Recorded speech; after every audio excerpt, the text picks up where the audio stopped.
Hey folks, so another belated one. It'll probably come out on Thursday morning. But I'm going to talk about camera bags again, revisiting them. And I did a photo shoot at the weekend, just gone. And I decided to travel light because normally I take like a crazy amount of stuff just in case. You know how you just like to do things just in case you need them. But this time I'm at the park, quite some distance from the shoot. And I thought, I've got to be mobile. So I took just a small bag. And to give you an idea of one of the bags I took, it was around about that size, a little bit bigger than this bag, but generally a shoulder bag. And I took a sort of tripod-sized bag, just a small, thin, narrow bag, which carried my lighting equipment. And I had a bum bag, which just goes around my waist. It's just like, and I put things, my filters in there, and bits and pieces like my flash trigger that I needed to take off, put on, and needed access to. So, and it was a great idea because I was able to carry all my stuff with me and not feel encumbered like I normally would. And I've tended to when I go on hikes, and I'm going to try this when I go on a hike. And hopefully by the time I've done the next video, I'll have been on a hike in the lakes or somewhere abouts. But I'll be travelling light with very limited kit. And normally when I go hiking, and if you watch my camera bag videos, I'm going to show you the size of the bag that I would take. I've got it over here. I'm going to lift it over. God, it's heavy. This would be my hiking bag. Let's try and lift it up. It's a big bag, and this weighs a lot. By the way, that's my monopod, which I use as a lighting stand as well. Very handy things, monopods. I might do a short video on my ultralight, cobbled together homemade lighting stand come tripod. It worked really well. A bit wobbly, but for stabilising a camera for taking pictures, I don't think it would work too well for long exposure. But for taking, you know, if you just want something to hold the camera, it weighs less than a kilogram. But I digress.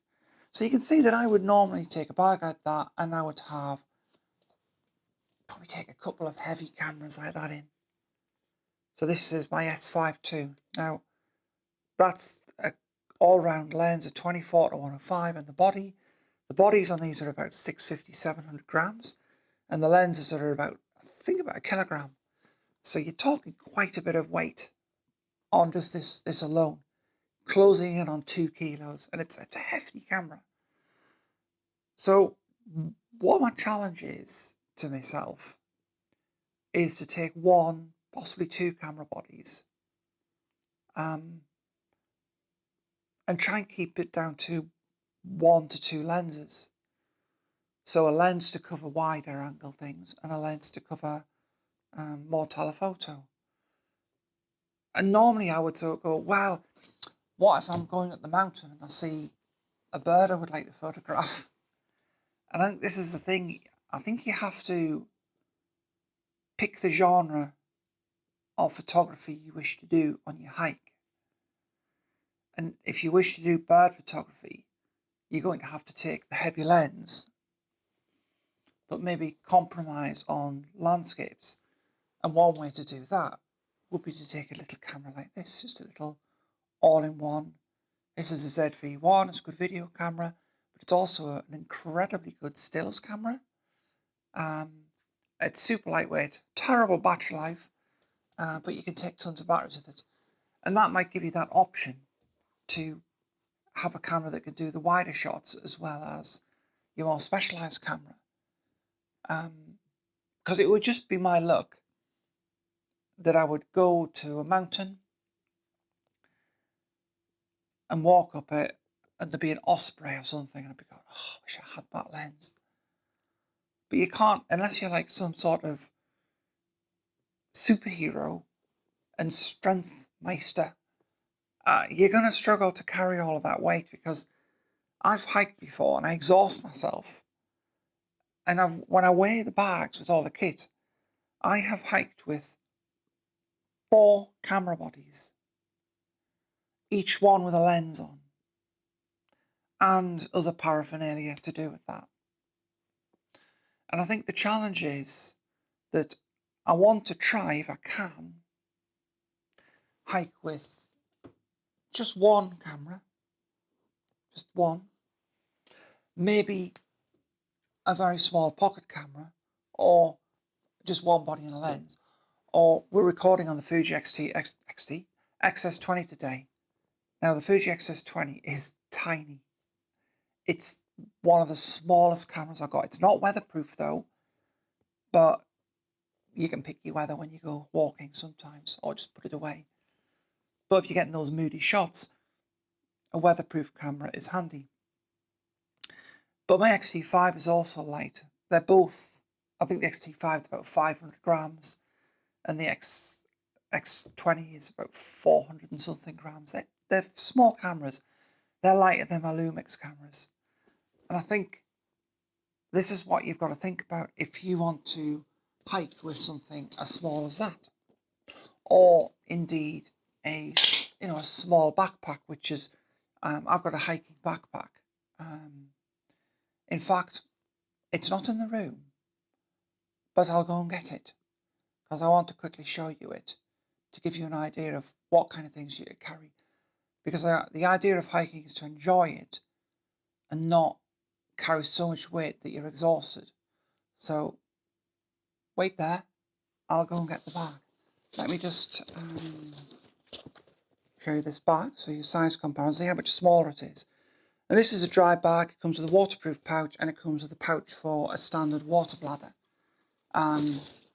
It's very lightweight. It's got special straps here for mounting Peak Design style clips on, in fact. So even though it's a motorcycle backpack, it's got the clips on for the cameras because it's an adventure hiking bag as well. And it's got this mesh on the back for if you want to carry stuff like a jacket or something in there, or a lightweight waterproof jacket or something. So in case the weather closes in, you're carrying something else. And I think the idea behind this bag would be to, you can have, like a bum bag or something like that, similar to the size of my donkey bag, or indeed have a bag like this, which is like a sling bag, and your backpack. And your sling bag just has your camera in, or maybe your camera and your lens and your bits and pieces. And, it's always difficult to change lenses on the go, so you have your Peak Design clips. I haven't got my Peak Design clip handy, I don't think. I thought I had it with me, but I haven't. We'll not pause that. You can look up a Peak Design clip. And you could have one on your belt, and you can have one on your backpack, which means you need to change the lens on the camera. You can hook the camera onto your clip and then just take your lens off, get the other lens, put it on. And it's the worry of having to somewhere to set down to change your lenses or, get stuff in them. Whereas I think if you're doing it when it's on you and you know the camera's secured, you're more likely to swap the lenses round. And I think that's what I've got to try, because I'm terrible at wanting to take everything with me. And I think I have to accept that if I'm going hiking, unless I'm specifically going to try and photograph a bird, I can't do that. Now I do have a Tamron 18-300, which I usually take when I hike, because it's only a 600 gram lens. And I tend to take this lens, which is a super lightweight Sigma 18-50. I might take my two Tamrons. I've got a Tamron 11-20, which is only about 400 grams, and the 600 gram 18-300. And it's not the best zoom lens, but it's good. It's good enough, and it would still take a decent picture of a bird or something like that. And that gives me a compromise. And I did travel like that the last time I went to the lakes, but I still took this camera as well. And I also took my telephoto lens. And it was a hard slog. And I want to feel comfortable when I'm hiking. So this is my sort of challenge to you. And I'll come back next week, hopefully. And hopefully I'll have been somewhere if the weather doesn't get too bad.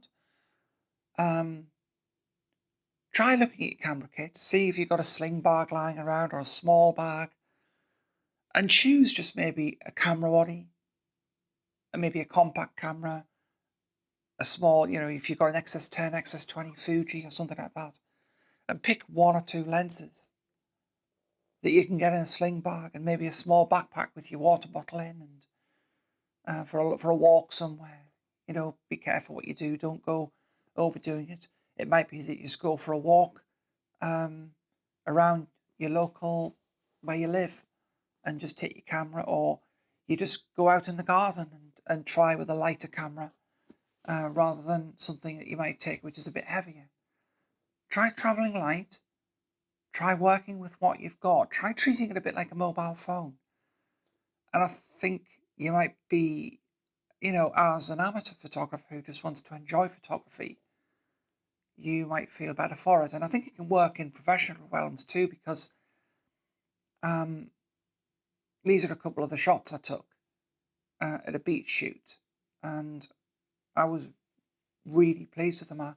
My lightweight light stand, instead of an umbrella, I had a like flashball. I'll show you what I've got over here. It just happens to be in my big camera bag. And I've got this thing. It's just a flash.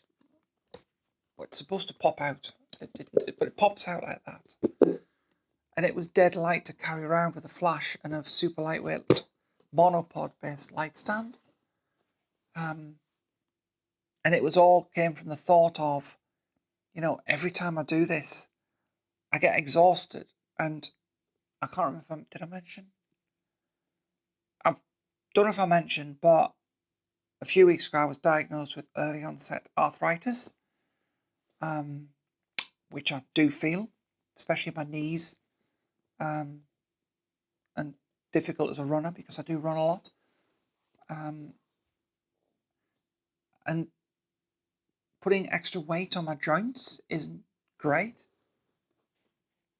I don't want to put too much weight on my joints, and this is what got me thinking about.